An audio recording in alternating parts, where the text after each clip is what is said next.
Voici les dernières nouvelles de la journée. Bonjour et bienvenue à tous. Première nouvelle, les dirigeants de l'Union européenne ont approuvé un accord historique sur une aide de 50 milliards d'euros pour l'Ukraine, malgré le blocage initial du Premier ministre hongrois Viktor Orban. Cette décision envoie un message fort à la Russie et vise à soutenir l'Ukraine économiquement avec 33 milliards de prêts et 17 milliards de dons sur 4 ans, renforçant ainsi la solidarité européenne face à la crise dans la région. Deuxième nouvelle, l'Arménie a officiellement rejoint la Cour pénale internationale, une décision qui a provoqué l'indignation de la Russie, son allié traditionnel. Alors la CPI est une institution judiciaire permanente établie pour poursuivre et juger les individus accusés des crimes les plus graves qui préoccupent la communauté internationale. Le statut de Rome, créant la CPI, est entré en vigueur pour l'Arménie ce 1er février. Cette décision, malgré les critiques du Kremlin, signifie que l'Arménie est désormais tenue d'arrêter le président russe Vladimir Poutine si celui-ci se rend sur son territoire. La décision souligne le fossé croissant entre Moscou et Erevan, l'Arménie reprochant à la Russie son inaction apparente dans le conflit avec l'Azerbaïdjan. Troisième nouvelle, des milliers d'enseignants et personnels de l'éducation ont manifesté en France pour dénoncer leurs conditions de travail et les salaires, ainsi que pour soutenir l'école publique après les déclarations controversées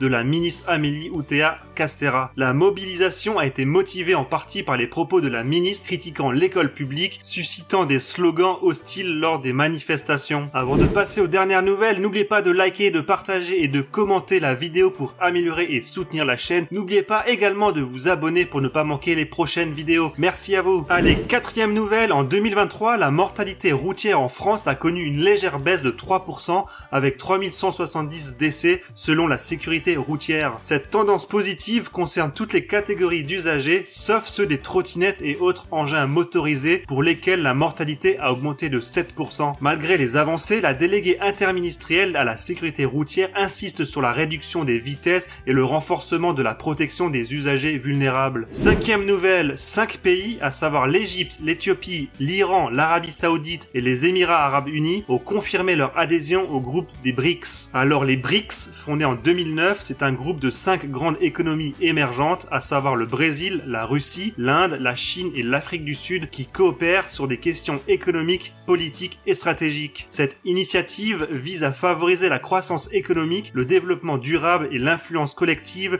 de ces nations à l'échelle mondiale. Aujourd'hui, les 10 pays des BRICS+, représentent en 2024 près de la moitié de la population mondiale et 27% du produit intérieur brut mondial en valeur nominale contre 44% pour les pays du G7. Le prochain sommet des BRICS+, de 2024, se tiendra en octobre à Kazan en Russie. Et enfin, dernière nouvelle, l'entreprise Google a signé son plus grand accord d'achat d'électricité éolienne offshore, s'engageant à acquérir 478 MW d'énergie de parcs éoliens néerlandais pour alimenter ses centres de données en Europe. Cet accord renforce la position de Google en tant que leader des énergies renouvelables, s'inscrivant dans son objectif de fonctionner 24 heures sur 24 avec une énergie sans carbone d'ici 2030.